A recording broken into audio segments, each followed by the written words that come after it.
Assalamualaikum warahmatullahi wabarakatuh.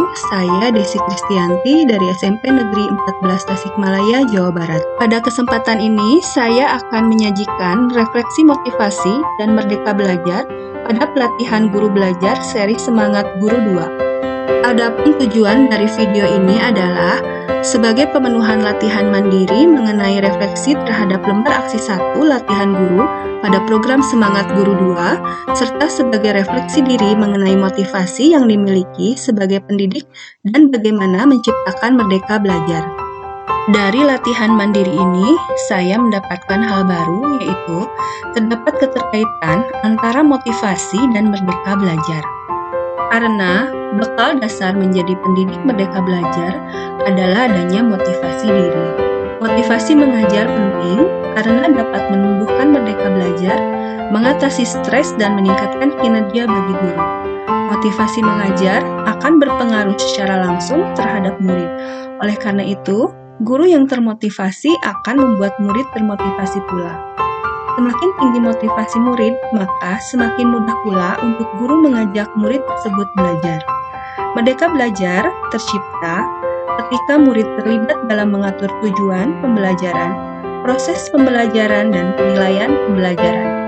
Adapun manfaat lembar aksi 1 dalam melatih motivasi yaitu melalui lembar aksi 1, saya merefleksi diri saya sebagai pendidik terhadap motivasi diri yang saya miliki, sehingga saya mengetahui di mana posisi atau level motivasi diri yang saya miliki. Dari pengalaman penuh tekanan yang dialami guru dan gambaran harapan yang saya miliki, maka saya dapat memetakan kebutuhan diri sesuai hierarki kebutuhan Maslow, sehingga saya menyadari akan tujuan yang ingin saya capai. Refleksi secara berkala perlu dilakukan sebagai kemampuan metakognitif yang memantau proses belajar. Dengan begitu, guru dapat mengetahui tantangan yang dihadapi sehingga menentukan strategi yang bisa dilakukan. Merancang strategi umpan balik berkelanjutan dengan cara melakukan penilaian diri atau antar teman secara berkala dan konsisten.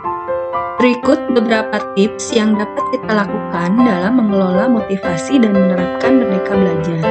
Tips yang pertama yaitu menumbuhkan motivasi dari guru itu sendiri dengan cara memetakan kebutuhan diri, menyusun tujuan mengajar, serta melakukan strategi umpan balik berkelanjutan. Tips selanjutnya yaitu menumbuhkan motivasi belajar bersama murid melalui asesmen diagnostik, menyusun tujuan belajar bersama, serta melakukan umpan balik secara berkelanjutan. Tips terakhir yang dapat kita lakukan yaitu mendorong murid untuk turut berpartisipasi dalam pembelajaran, tunjukkan bagaimana mereka dapat percaya pada dirinya sendiri, kemudian lakukan dengan konsisten secara bersama-sama. Demikian refleksi motivasi dan merdeka belajar yang saya lakukan, semoga dapat menginspirasi guru-guru lainnya. Bagi semua guru Indonesia, mari kita tingkatkan motivasi kita dengan mengikuti pelatihan guru belajar seri Semangat Guru 2 pada kanal Guru Belajar dan Berbagi. Pelatihan ini membekali diri kita sebagai guru untuk dapat mengelola diri dan motivasi diri. Dengan keterampilan ini akan membuat kita lebih tangguh, mengelola diri, serta meningkatkan kinerja kita sebagai pendidik, sehingga kita dapat menerapkan merdeka belajar. Salam guru hebat. Wassalamualaikum warahmatullahi wabarakatuh.